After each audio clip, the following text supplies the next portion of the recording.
할렐루야. 오늘도 하나님께서 우리를 이 예배의 자리에 불러주셨습니다. 우리 마음과 정성을 다해 하나님만을 높이며 영광 돌리는 이 시간이 되시기를 바랍니다. 우리 다 함께 자리에서 일어나셔서 찬송가 15장 하나님의 크신 사랑 찬양하시겠습니다.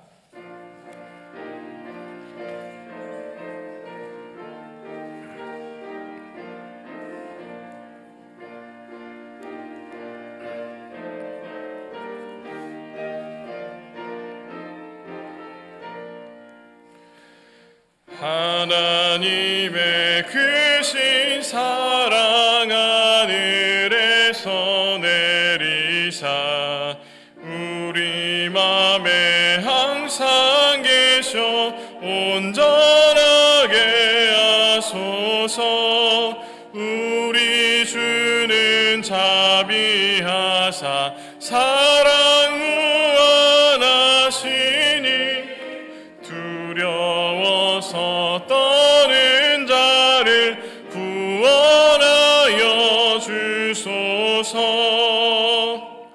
걱정 근심 많은 자를 성령 감화하시며 복과 은혜 사랑받아 평안하게 하소서. 처음과 끝이 되신 주님 항상 인도하셔서 마귀 유혹 받는 것을 속히 끊게 하소서. 전능하신 아버지여 주의 능력 주시고 우리 맘에 임하셔서 떠나가지 마소서. 주께 영광 항상 돌려 천사처럼 섬기며 주의 사랑 영영토록 찬송하게 하소서. 우리들이 거듭나서 흠이 없게 하시고 주의 크신 구원받아 온전하게 하소서. 영광에서 영광으로 천국까지 이르러 크신 사랑 감격하여 경배하게 하소서.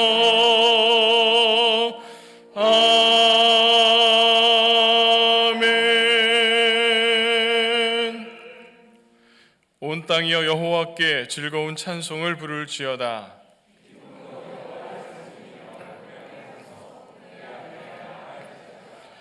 여호와는 선하시니 그의 인자하심이 영원하고 그의 성실하심이 대대에 이르리로다. 아멘. 다 함께 자리에 앉으셔서 한 목소리로 회중의 공동기도를 드리겠습니다. 우리의 통찰력과 이해력을 뛰어넘는 사랑을 부어주시는 주님, 그 사랑을 매일 우리 한 사람 한 사람에게 끊임없이 내려주심에 감사합니다. 대속하신 예수 그리스도의 사랑에 힘입어 서로를 사랑하고 한 몸 되어 주의 거룩한 성전을 함께 이루어 가게 하소서. 예수님의 이름으로 기도합니다. 아멘.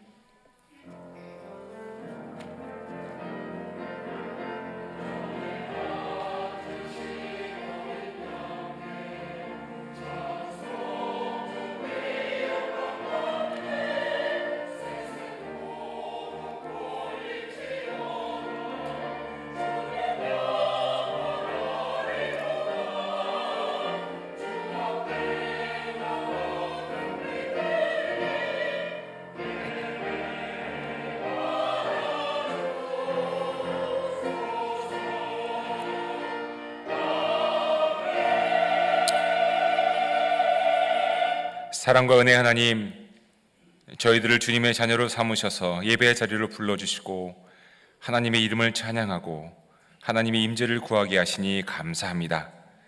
저희들의 예배 가운데 함께 하시사 하나님의 영광을 경험하는 저희들 되도록 인도하여 주시옵소서. 하나님의 온전하신 뜻을 저희들의 삶 속에 이루시사 주님의 뜻을 따르는 저희들 되게 하시고 세상을 살아가면서 어려움이나 환난을 당할 때에도 흔들리지 않는 믿음으로 주님만 바라보게 하여 주시옵소서. 주님 예배를 통해 오직 주님께 영광을 돌립니다. 주님께서도 예배를 통해 저희들에게 위로하여 주시옵소서. 예배 가운데 찾아오셔서 저희들의 마음을 만져주시고 저희들을 친히 여기시사 주님의 사랑을 저희들에게 더하여 주시옵소서. 그래서 예배 나올 때에는 삶의 무게를 짊어지고 나온 주님의 자녀들, 세상을 향해 발걸음을 내디딜 때에는 새로운 힘과 용기와 위로를 얻어나가도록 성령님께서 함께하여 주시옵소서. 주님, 육신의 연약함으로 힘들어하고 있는 주님의 자녀들을 기억하셔서 친히 주님의 손을 얹어주시고 치료하시고 낫게 하여 주시옵소서. 저희들의 연약함을 통해 주님의 강하심과 완전하심과 치료하심을 보여주시옵소서. 시간과 공간을 따로 내어 온라인을 통해 예배에 참여하고 있는 모든 성도들께도 함께 하셔서 동일한 은혜로 함께 하여 주시옵소서. 주님, 하와이의 산불로 많은 사람들이 희생을 당했고 많은 사람들이 가족을 잃었습니다. 저희들은 이러한 환난을 보면 그 뜻이 무엇인지 그리고 왜 이런 일이 일어났는지 알지는 못합니다. 하지만 하나님의 선하심과 온전하심을 믿사오니 주님 저희들을 긍휼히 여기시고 찾아가 주셔서 위로하시고 회복시켜 주시옵소서. 와시던 한인교회를 축복하시사 온전히 하나님의 영광만 나타내는 교회 되게 하시고 예수 그리스도의 십자가의 은혜와 아버지 하나님의 완전하신 사랑과 힘주시고 위로하시는 성령님의 임재를 항상 경험하는 교회 되게 하여 주시옵소서. 예배를 돕는 손길들을 축복하여 주시옵소서. 주차 안내위원들, 영접위원들, 세교 안내위원들, 방송실에서 수고하는 손길들, 찬양대원들, 헌화팀원들, 그 외에 보이지 않는 곳에서 예배를 돕는 손길들을 축복하시사 저들의 헌신과 사역이 하늘나라에서 맺히는 거룩한 영광의 열매가 되게 하여 주시옵소서. 말씀을 전하는 부족한 종에게 함께 하셔서 저의 허물과 부족함을 감추시고 하나님의 날선 검과 함께 그 무엇으로도 비교할 수 없는 하나님의 위로의 말씀만 나타내 주시옵소서. 이 모든 말씀 살아계시고 저희들과 함께 하시는 예수 그리스도의 이름으로 기도드립니다. 아멘. 다 함께 주기도문 하시겠습니다.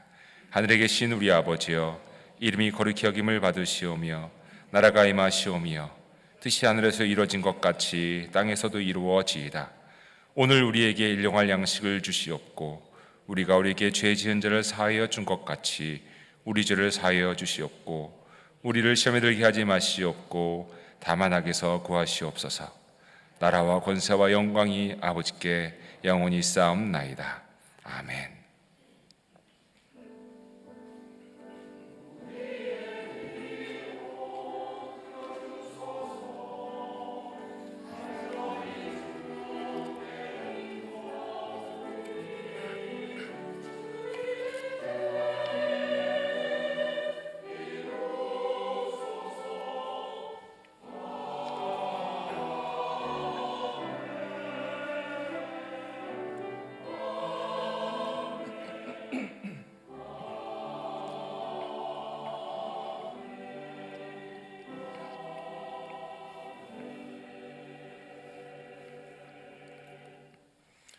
이제 자리에서 일어나셔서 다 함께 찬송가 413장 내 평생에 가는 길 찬양하시겠습니다.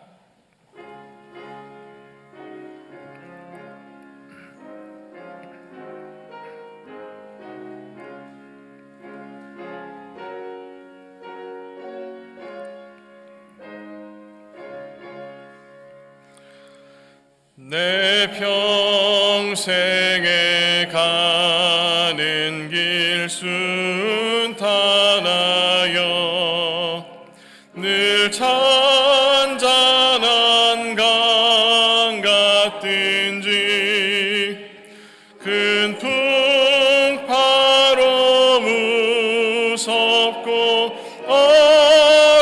어렵든지 나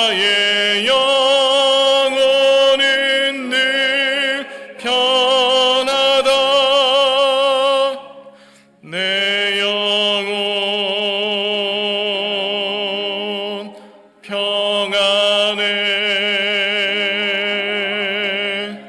내 영혼 내 영혼 평안해. 저 마귀는 우리를 삼키려고 입 벌리고 달려와도 주 예수는 우리의 대장 되니 끝내 싸워서 이기리라. 내 영혼 평안해. 내 영혼 내 영혼 평안해. 내 신죄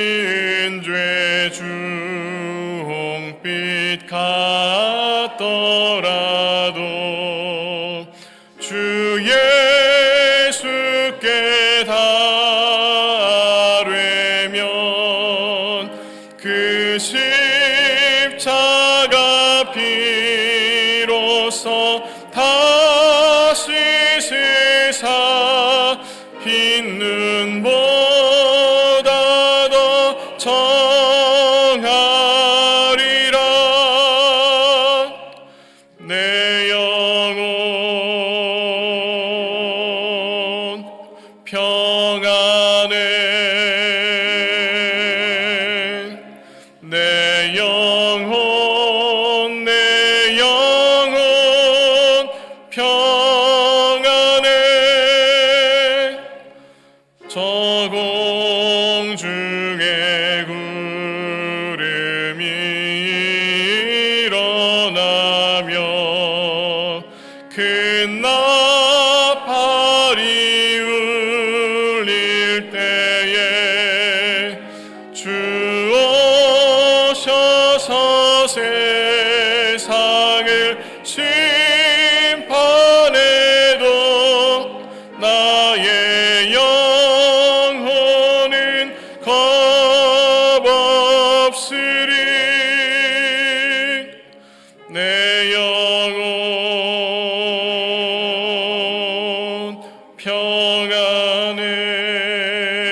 평안해. 내 영혼 내 영혼 평안해. 이제 자리에 앉으시겠습니다.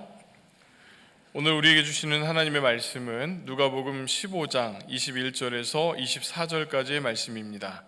누가복음 15장 21절에서 24절까지의 말씀입니다. 제가 봉독하겠습니다.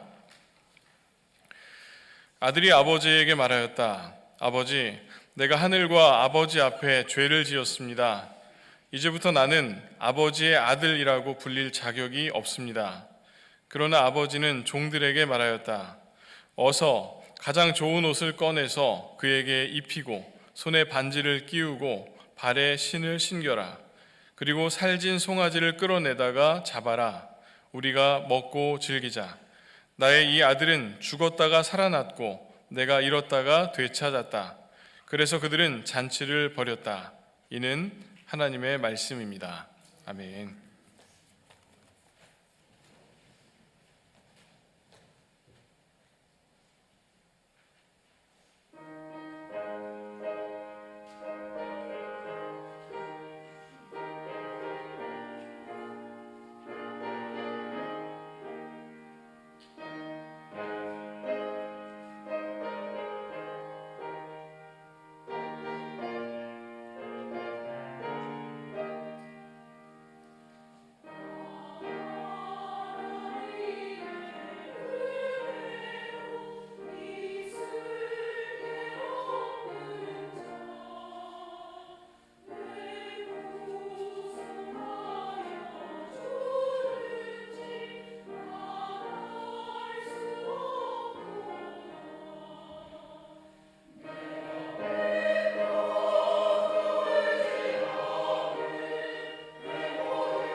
아멘.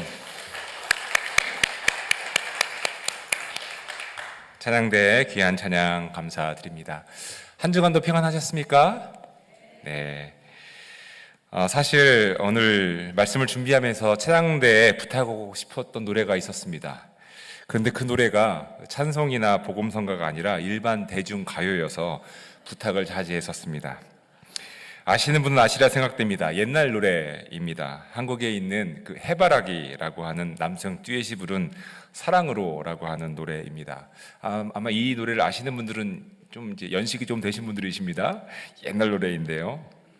오늘 말씀 제목을 사랑으로라고 정하고 나니까 이 노래가 제 머리에 맴도는 것이었습니다. 생각 같아서는 지금 이 자리에서 불러드리고 싶으나 자제하도록 하겠습니다. 찬양대는 조금 맛을 봤죠?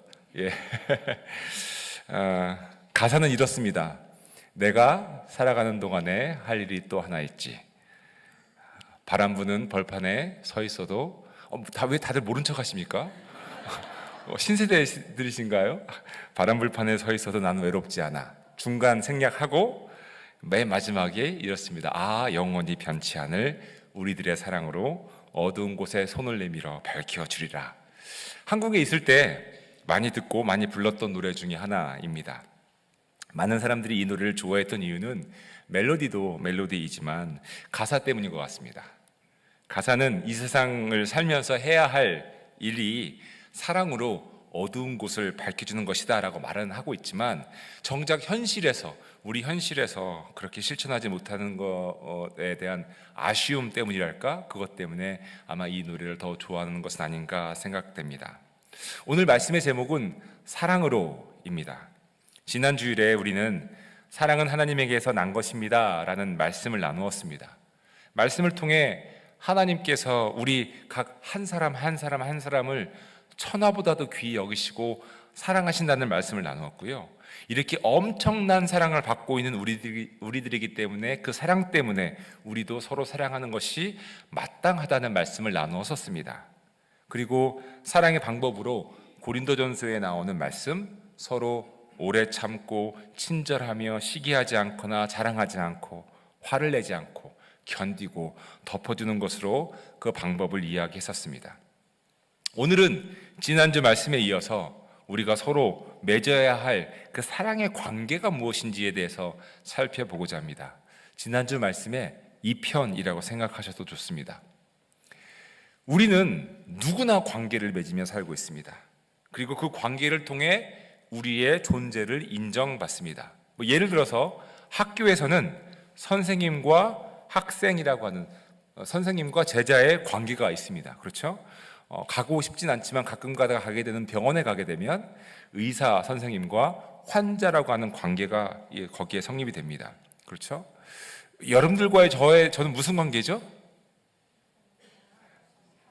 사랑의 관계입니다. 예, 물론 그렇죠. 목사와 성도님들과의 관계이지만 사랑의 관계.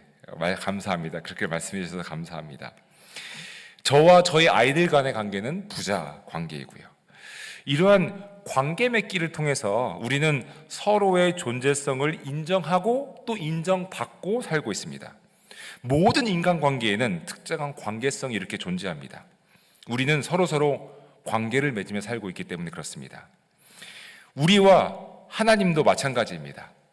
창세기의 말씀이 전해주고 있는 것은 하나님과 우리와의 관계가 창조주와 피조물이라고 하는 것입니다. 자, 이는 우리가 하나님으로부터 만들어졌다라는 우리의 존재에 관한 아주 구체적이면서도 근원적인 말씀입니다. 창세기가 전해주고 있는 말씀은 우리는 하나님으로부터 만들어졌기 때문에 하나님 없이는 존재할 수 없다는 것입니다. 그래서 우리와 하나님과의 관계는 존재론적 관계입니다. 뗄래야 뗄 수 없는 관계라는 뜻입니다. 하나님께서 우리를 끊임없이 사랑하시는 이유도 여기에서 찾을 수가 있습니다. 우리의 존재 자체가 하나님의 뜻이고 우리는 모두 하나님의 형상, the image of God으로 만들어졌기 때문에 우리를 향한 하나님의 사랑은 당연합니다. 그런데 그 하나님의 사랑에 대해 정작 우리는 그 사랑을 잊고 또는 그 사랑을 오해할 때가 있습니다. 그래서 하나님과 우리와의 관계가 왜곡되고 더 나아가서 하나님께서 원하시는 우리와 우리 사이의 관계가 건강치 못할 때가 있다는 것입니다. 여러분, 세상에서 사람들이 맺는 관계들은요, 대부분 계약적인 관계입니다. 쉽게 말씀드리자면 give and take의 관점에서 사람과 사람 사이의 관계가 대부분 형성된다고 하는 겁니다. 우리 사회가 이렇게 구성되어 있는 것 아닙니까? 세상을 give and take의 관점으로만 보자면 내가 한 만큼 받는 것이고 내가 준 만큼 돌려받는다라고 하는 것이 세상에서 맺는 관계성입니다. 사회는 계약 관계가 대부분입니다. 그것이 무슨 서류 계약이든 사인을 하는 서류 계약이든 아니면 구두 계약이든 아니면 전통에 따른 계약이든 사회는 계약 관계로 구성되어 있다는 말씀입니다. 요즘은 결혼에 있어서도 계약을 한다는 이야기를 들은 적이 있습니다. 물론 다 그런 것은 아니지만 결혼 생활 중 수입 분배를 어떻게 할 것인지, 아플 때 배우자의 역할은 무엇이어야 되는지, 나중에 혹시 이혼하게 되면 재산 분할은 어떻게 할지에 대해서 결혼하면서 계약서를 쓴다는 것입니다. 이렇게 세상이 계약 관계로 형성되다 보니까 우리도 하나님과의 관계를 계약의 관계로 보는 경향을 신앙생활 중에서도 종종 보게 됩니다. 이런 것들이 있습니다. 내가 이만큼 했으니 하나님도 이만큼 복을 주셔야 하고, 하나님께서도 이렇게 해주시면 저도 이렇게 하겠습니다 라고 하는 식의 관계 설정 말입니다. 조건이 붙는다고 하는 것은 계약을 의미합니다. 11조를 하면 복을 받는다는 식입니다. 여러분, 이거는 하나님을 잘 몰라서 하는 이야기고요, 성경을 잘 몰라서 하는 이야기입니다. 정말 11조를 하면 복을 받습니까? 아니면은 11조를 하는 것이 복입니까? 헌금을 많이 하는 사람들이 복을 받는 겁니까? 아니면 헌금을 많이 하는 것이 그것 자체가 복입니까? 하나님의 축복을, 하나님의 임재를 그 어떤 조건을 붙여서 이해하려고 하는 것은 하나님과 자신과의 관계 설정을 계약 관계, 조건적 관계로 보기 때문에 그렇습니다. 하나님과의 관계 설정을 계약으로 이해하게 되면 이만큼 했으니 복 주세요, 이만큼 헌신했으니 내가 원하는 거 주세요 식의 왜곡된 신앙을 가질 수밖에 없습니다. 기도에 대해서도 마찬가지입니다. 우리가 원하는 것이 응답되지 않을 때 이렇게 말을 하거나 이런 말을 듣습니다. 무슨 말을 하죠? 무슨 말을 듣죠? 기도가 부족했나 봐. 부족하다는 것이 무슨 의미입니까? 어느 정도 시간을 채워야 기도가 충분한가요? 1시간이면 됩니까? 2시간이면 됩니까? 24시간이면 됩니까? 여전히 하나님과의 관계를 give and take으로 오해하기 때문에 그렇습니다. 우리는 잘못 설정된 관계의 이야기를 성경을 통해서도 또한 볼 수 있습니다. 바로 오늘 본문 말씀의 이야기인 누가복음 15장에 나오는 돌아온 탕자의 이야기가 그렇습니다. 모두가 잘 아시는 바와 같이 둘째 아들이 아버지로부터 미리 받은 유산을 챙겨서 다른 나라로 떠납니다. 제가 둘째라서 이 말씀을 읽을 때마다 조금 이렇게 가슴이 찔립니다. 하필이면 둘째일까? 그는 그곳에서 허랑방탕한 생활을 하고 결국 모든 재산을 다 날리고 맙니다. 너무 배가 고파서 돼지 여물이라도 먹고 싶었으나 아무도 그에게 먹을 것을 주는 사람이 없자 그는 자신의 잘못을 뉘우치고 아버지께로 돌아가기로 작정을 합니다. 역시 배가 고파야 정신이 드는 모양입니다. 아버지께로 돌아간 둘째 아들은 아버지를 보자마자 이렇게 말을 합니다. 아버지, 내가 하늘과 아버지 앞에 죄를 지었습니다. 이제부터 나는 아버지의 아들이라고 부릴 자격이 없습니다. 나를 품꾼의 하나로 삼아 주십시오. 마지막에 나오는 품꾼의 하나로 삼아 주십시오 하고 하는 말은 직접 아버지에게 한 말은 아니지만 아버지에게 이 말을 해야겠다라고 생각했던 말을 제가 각색해서 이렇게 뒤에 붙였습니다. 둘째 아들은요, 자신의 아버지와 자기 자신을 이제 계약 관계로 보기 시작했습니다. 더 이상 부자 관계가 아니라 주종 관계, 즉 계약 관계로 아버지와 자신을 보게 된 것입니다. 내가 일을 할 테니 먹을 걸 주십시오, 이렇게 되는 거죠. 자, 이에 대해서 아버지는 이런 방구 둘째 아들의 말에 대답하지도 않고 도리어 종들에게 잔치를 준비시킵니다. 그리고 큰 잔치를 엽니다. 여러분, 이게 무슨 의미입니까?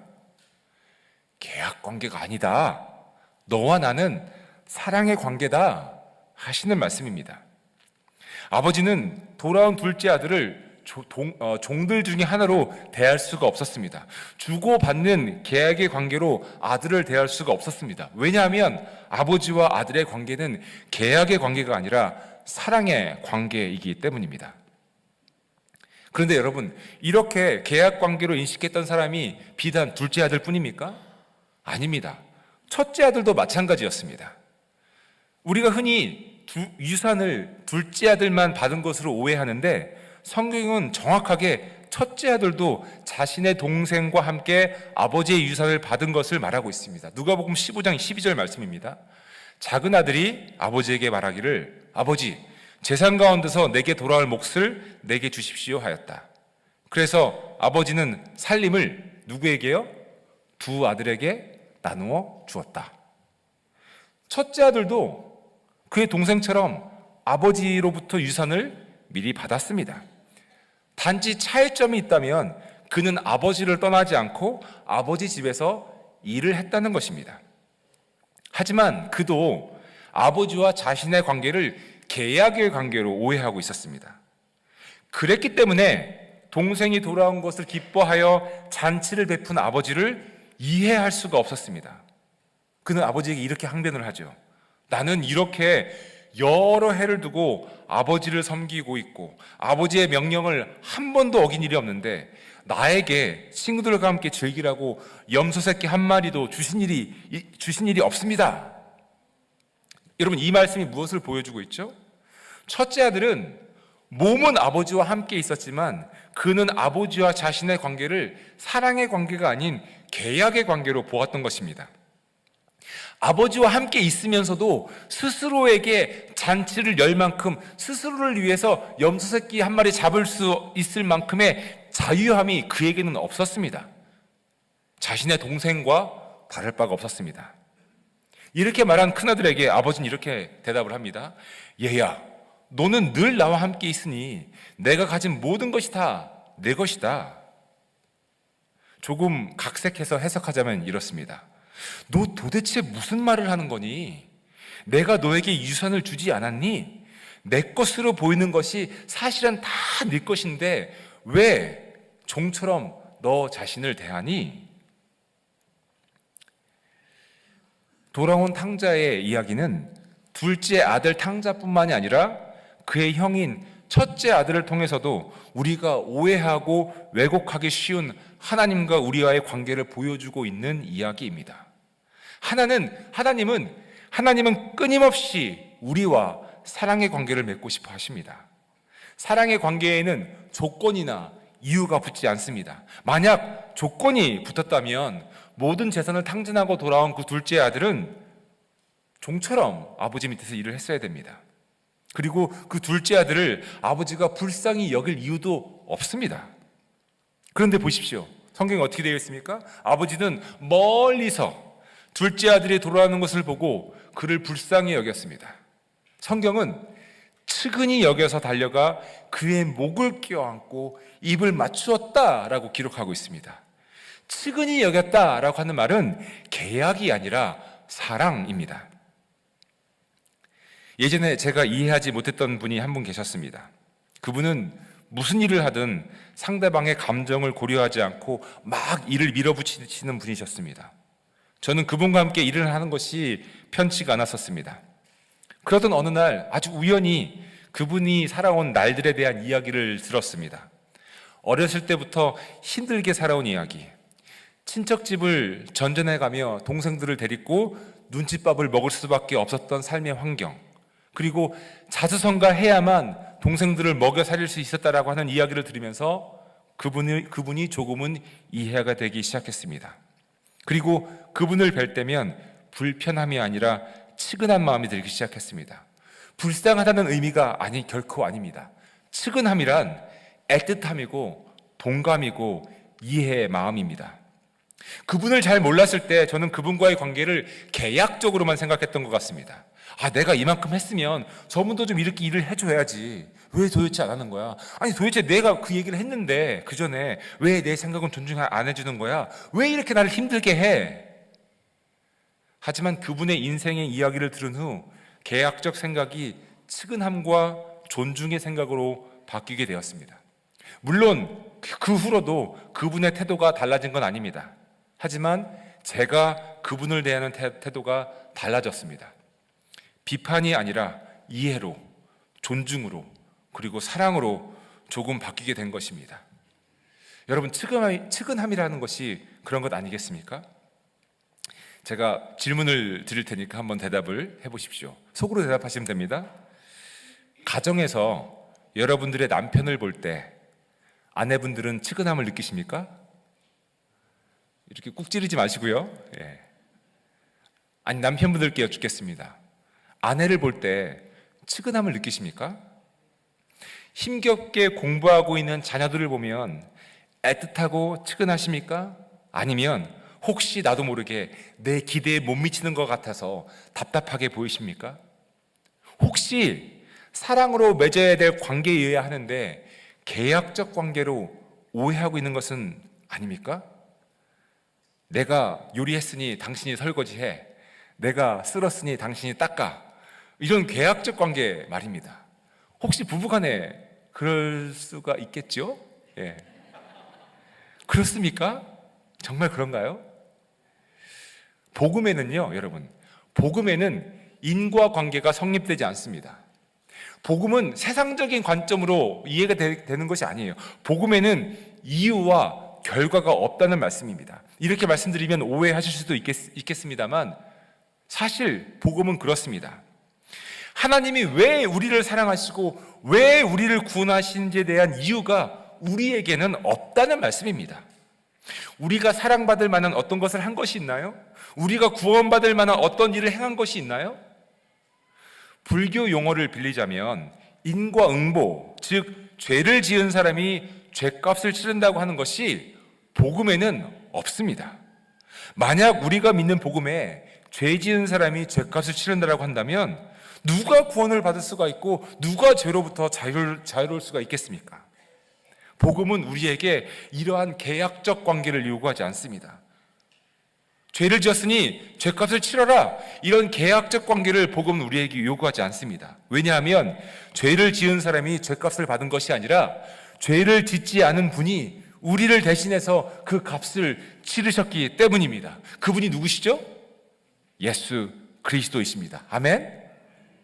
따라서 복음은 철저하게 하나님의 우리를 향한 사랑으로 이해되어야 합니다.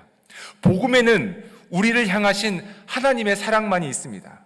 하나님께서 우리를 하나님의 백성으로, 하나님의 자녀로 부르신 것은 온전히 하나님의 사랑 때문이지 우리의 자격 때문이 아닙니다. 로마서 1장 7절 말씀이 그것을 보여줍니다. 하나님께서 여러분을 사랑하셔서 뭐 하셨다고요? 사랑하셔서, 하나님께서 여러분을 사랑하셔서 그의 거룩한 백성으로 부르셨습니다. 하나님께서 우리를 그의 거룩한 백성, 온전한 백성으로 부르신 이유는 계약적 관계가 아니라 인과관계가 아니라 우리를 사랑하신 사랑의 관계 때문이라는 말씀입니다. 사랑하는 교회 여러분, 우리가 믿어야 할 것은 이것입니다. 하나님은 우리를 계약적 관계로 부르지 않으셨습니다. 하나님은 우리를 사랑으로 부르셨습니다. 복음인 이유는 우리에게 어떤 행위적, 도덕적, 결과적 책임을 묻지 않으시고 단 하나님의 사랑만을 믿으라고 하시기 때문입니다. 이 하나님의 사랑은 감정적인 사랑이 아니라 능력입니다. 능력. 무슨 능력이요? 사랑은 용서하는 능력이고, 사랑은 모든 것을 덮어주는 능력이고, 사랑은 오래 참는 능력이고, 사랑은 사랑하는 사람을 위해서 손해볼 수 있는 능력이고, 사랑은 화를 내지 않는 능력이고, 사랑은 내 것을 자랑하거나 남의 것을 시기하지 않는 능력입니다. 사랑은 온유할 수 있는 능력입니다. 그리고 하나님께서 우리를 그렇게 사랑하신다는 것이 복음입니다. 그러니 하나님의 사랑은 복음이고 복음은 능력입니다. 그리고 하나님의 우리를 향한 사랑의 능력은 우리를 구원하시는 결과로 나타납니다. 어떤 예외도 없습니다. 어떤 조건도 없습니다. 충족해야 할 계약 관계도 없습니다. 예수 그리스도를 통해 증거된 하나님의 사랑을 믿는 모든 사람들은 하나님의 사랑으로 구원을 받습니다. 아멘. 사랑하는 교회 여러분, 여러분들과 하나님과의 관계는 어떠하십니까? 하나님은 그렇게 우리를 사랑하시는데 우리는 하나님의 사랑을 계약적 관계로 오해하고 있는 것은 아닌지 한번 돌아보아야 합니다. 여러분, 계약적 관계에는 자유함이 없습니다. 하지만 사랑의 관계에는 자유함이 있습니다. 진리를 알지니 진리가 너희를 자유케 하리라. 요한복음 8장 32절 말씀. 누군가 저에게 가장 좋아하는 성경 구절 단 하나만을 고른다고 한다면 저는 주체 없이 주저함 없이 이 구절을 고릅니다. The truth will set you free. 이렇게 말씀하신 말씀은 하나님께서 우리를 사랑하신다고 하는 그 진리를 믿으면 우리는 하나님과 계약적 종속 관계가 아니라 아버지와 아들과 같은 사랑의 관계 속에 있는 것이고, 사랑의 관계는 아들이 아버지 안에서 자유한 것처럼 자유함을 누릴 수 있다라고 하는 말씀입니다. 아들이 아버지 눈치 볼 게 뭐가 있습니까? 아버지이고 아들인데요. 모르겠습니다. 저는 그랬습니다. 어렸을 때부터. 아버지가 때로는 엄하셨지만 엄하셨어도 아버지는 아버지니까 제가 아버지 눈치 볼 게 뭐가 있습니까? 혼나면 혼나는 거고 맞으면 맞는 거지. 그래도 아버지와 아들이잖아요. 바뀌지 않지 않습니까? 여러분, 우리 관계를 한번 돌아보시기 바랍니다. 가정에서, 직장에서, 교회에서 우리는 어떤 관계들을 맺고 살아가고 있습니까? 세상의 풍조는 계약 관계입니다. 주는 만큼 받고 받는 만큼 주어야 하는 것이 계약적 관계. 이것이 얽히고 설킨 것이 세상의 풍조입니다. 하지만 하나님을 믿는 우리는 계약 관계가 아니라 사랑의 관계를 맺어야 합니다. 사랑의 관계를 맺으면 나보다 다른 이를 더 높이고 나보다 다른 사람을 더 인정합니다. 사랑의 관계를 맺는 사람들에게 나타나는 특징이 있습니다. 여러분 잘 들으시기 바랍니다. 특징. 사랑의 관계를 맺은 사람에게 나타나는 특징. 여러 가지 특징들이 있겠지만 단 한 가지를 고르자면 이렇게 말씀드리고 싶습니다. 사랑의 관계를 맺은 사람의 특징은 스스로 손해를 선택한다는 것입니다. 사랑의 관계를 맺은 사람은 사랑 때문에 스스로 손해를 선택합니다. 제가 변정민 목사님을 사랑합니다. 변 목사님도 저를 사랑한 줄 믿습니다. 그렇죠? 예를 들어서요. 제가 배가 고프고 변 목사님이 배가 고픕니다. 여기에 김밥 하나가 있습니다. 우리는 사랑의 관계입니다. 이 김밥을 사랑하기 때문에 변 목사님이 저를 위해 포기할 줄 믿습니다. 사랑의 관계는 그렇다는 겁니다. 손해를 보는 것이 자발적이고 기쁨으로 손해를 봅니다. 사랑하기 때문에 그렇습니다. 나는 못 먹을지언정 우리 아이 입에 뭔가를 넣어주는 것. 여러분 어르신들 그렇게 말씀하지 않습니까? 아이 입에, 자식 입에 뭐 들어가는 것만 봐도 뭐 하다고요? 배가 부르다고요. 어떻게 세상에 그런 거짓말이 있습니까? 내가 먹지 않았는데 어떻게 배가 부릅니까? 스스로 선택한 손해 아닙니까? 나는 못 먹어도 우리 자식은 먹이는 것. 왜 그렇죠? 사랑 때문에 그러지 않습니까? 사랑하는 사람은 사랑하는 사람 때문에 시간의 손해를 선택하고 공간의 손해를 선택하고 자기 이익의 손해를 선택합니다. 교회와 사랑의 관계를 맺은 사람은 교회를 위해 시간을 손해보고 물질의 손해를 선택합니다. 부부관계에 있어서도 마찬가지입니다. 계약적 관계의 부부가 아니라 사랑의 관계의 부부는 서로 손해를 선택합니다.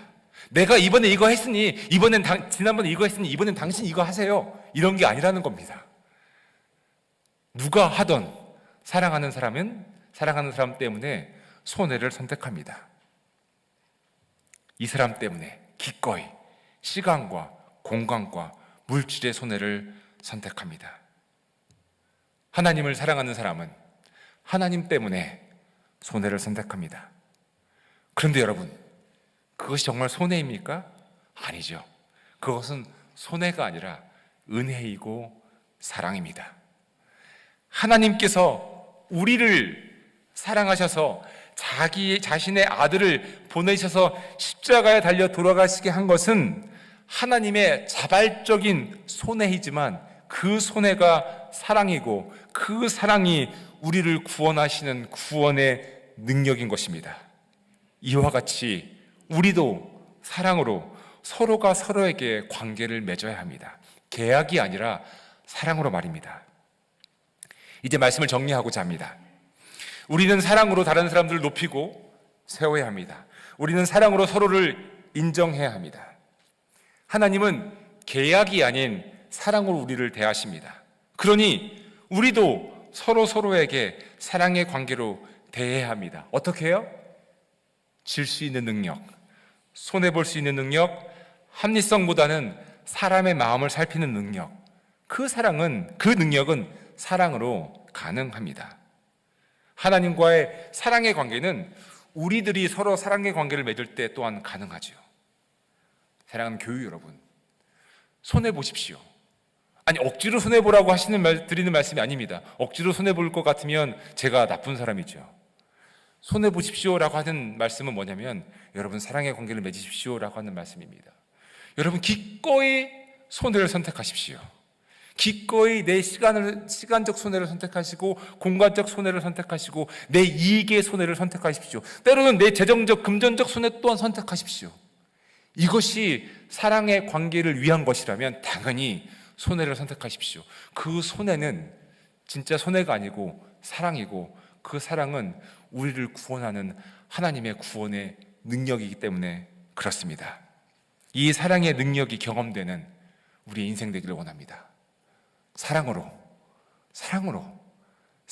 덮어주고, 사랑으로 참아주고, 사랑으로 온유하고, 사랑으로 화를 내지 않고, 사랑으로 오래 참는, 사랑으로 자랑하지 않고, 사랑으로 시기하지 않고, 사랑으로 내가 손해를 보는 그 사랑의 능력이 우리 교회에 충만하기를, 또 여러분들 가정에 충만하기를 간절히 소망하며 축복해드립니다.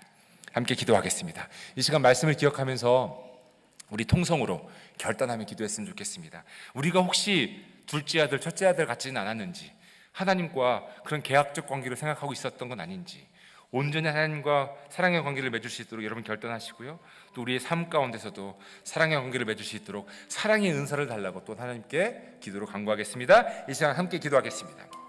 아버지 하나님, 말씀을 통해서 우리 자신을 돌아봅니다. 하나님께서 그렇게 우리를 사랑하시는데, 하나님 스스로 우리를 위해서 우리를 위한 사랑 때문에 그 손해를 선택하셨는데, 우리는 손해보지 않으려고 계약을 맺고 서로 기브앤테이크의 관계로만 살아온 것은 아닌지, 그 기브앤테이크의 관계를 혹시 나도 모르게 하나님과 맺고 있었던 건 아닌지, 하나님 이 기브앤테이크의 관계를 우리 이웃들과 그렇게 맺고 있었던 건 아닌지, 하나님 우리 자신을 돌아보게 됩니다.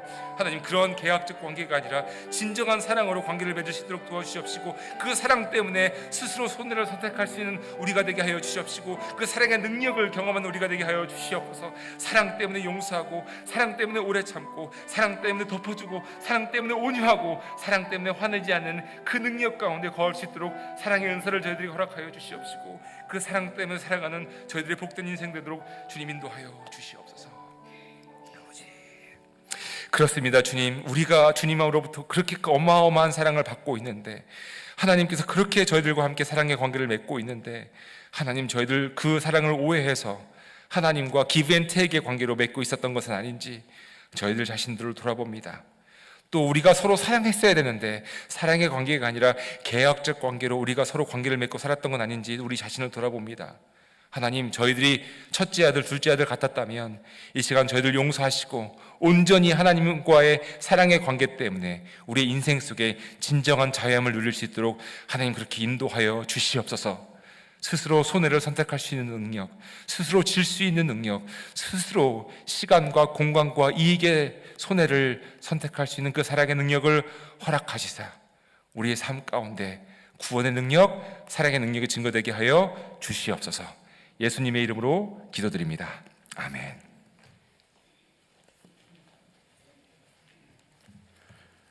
이 시간 다 함께 자리에서 일어나셔서 예물 봉헌하겠습니다.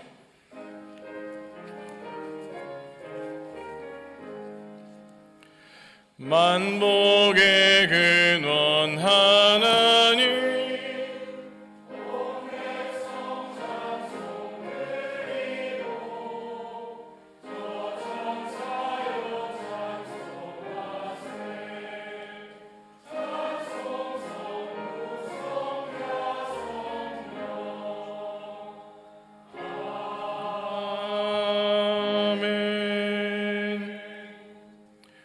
함께 자리에 앉으셔서 봉헌 기도 드리시겠습니다.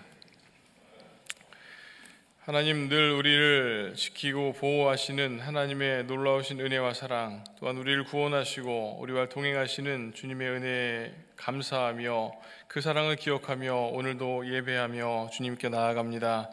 또한 우리의 마음을 다하여서 정성을 다하여서 예물을 준비하여 주님께 드렸습니다. 하나님, 이 예물을 기쁨으로 받아주시고 날마다 하나님이 주시는 은혜와 사랑으로 풍성케 하시고 또한 우리의 삶의 풍요함도 허락하여 주시옵소서. 온전히 주님만을 바라보며 주의 은혜 속에 살아가는 우리 모든 교우들이 될 수 있도록 인도하여 주옵소서. 감사하며 예수님의 이름으로 기도드립니다. 아멘. 이 시간에는 교우 소식을 전해드리겠습니다.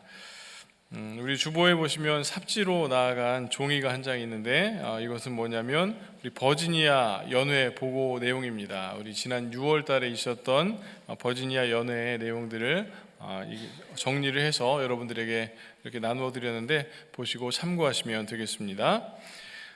교회를 위한 40일 공동 기도문을 우리가 함께 가지고 기도하는, 하루에 3번씩 기도하는 운동을 하고 있는데 계속해서 이 기도 운동이 진행되고 있습니다. 9월 15일까지 계속해서 함께 기도해 주시면 감사하겠습니다. 2023년 제자 아카데미 가을 학기 등록을 받고 있습니다. 9월 3일까지 등록을 받고요. 9월 10일 주일부터 과목별로 개강을 하게 됩니다. 교회 홈페이지와 또 사무실을 통해서 등록을 하실 수가 있습니다. 웅수 시니어 아카데미가 벌써 개설한 지 10주년이 되어졌습니다. 그래서 9월 5일 화요일 오전 10시에 이 자리에서 10주년 감사 예배를 드리게 됩니다. 그리고 동시에 웅수 시니어 아카데미 가을 학기가 개강을 하게 되는데 9월 12일부터 12월 5일까지가 이제 가을 학기입니다. 그래서 8월 20일 오늘부터 9월 3일까지 등록을 받게 됩니다. 관심 있으신 분들은 등록하시고 참여해 주시면 되겠습니다. 또 2023년, 2024년 와싱턴 세종 한국학교가 이제 개강을 합니다. 등록하실 분들은 우리 아이들 킨더부터 5학년까지 해당이 되어지는데 9월 10일부터 개학을 하게 되고 등록은 오늘부터 9월 3일까지 합니다. 등록 접수를 받고 있습니다. 그래서 내용을 참고하셔서 등록해 주시면 되겠고요. 하와이주의 산불 피해로 인해서 많은 이들이 아픔을 겪고 있고 또 피해를 입고 또 생명을 잃은 분들도 많이 있는데 그렇게 힘든 어려움 가운데 있는 우리 하와이 라하이나 지역과 또한 UMC 교회들을 돕기 위해서 도네이션을 진행을 합니다.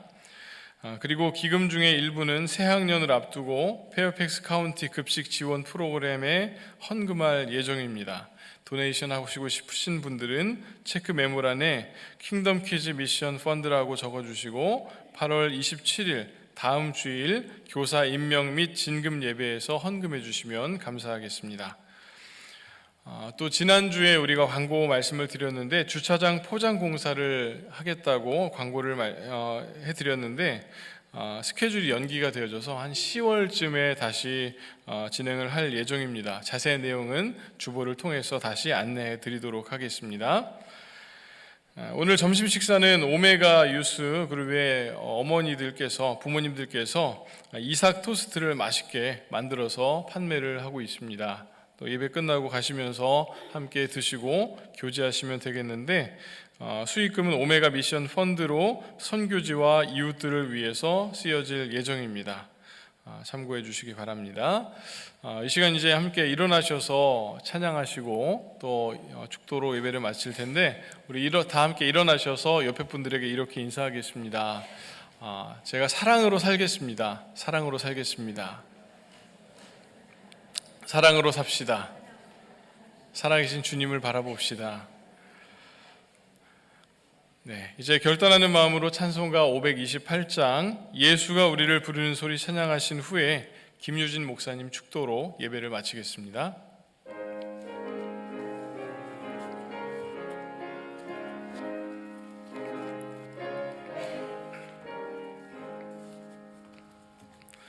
예수가 우리를 부르는 소리 그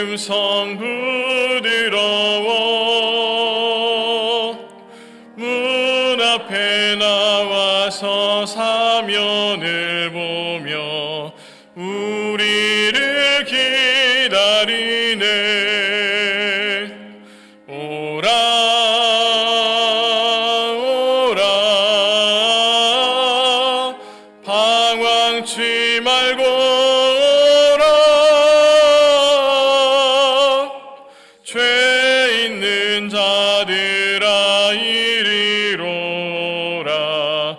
주 예수 앞에 오라. 간절히 오라고 부르실 때에 우리는 지체하랴. 주님의 은혜를 왜 아니 받고 못 들은 채 하려나. 오라 오라 방황치 말고 오라. 죄 있는 자들아 이리로 오라. 주 예수 앞에 오라. 세월이 살같이 빠르게 지나 쾌락이 끝이 나고 사막의 그늘이 너와 내 앞에 둘리며 가리우네. 오라 오라 방황치 말고 오라.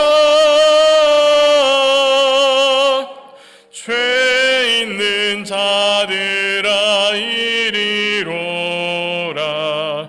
주 예수 앞에 오라. 우리를 위하여 예비해 두신 영원한 집이 있어. 죄 많은 세상을 떠나게 될 때 영접해 주시겠네. 오라 오라 방황치 말고 오라. 죄 있는 자들아 이리로 오라. 주 예수 앞에 오라.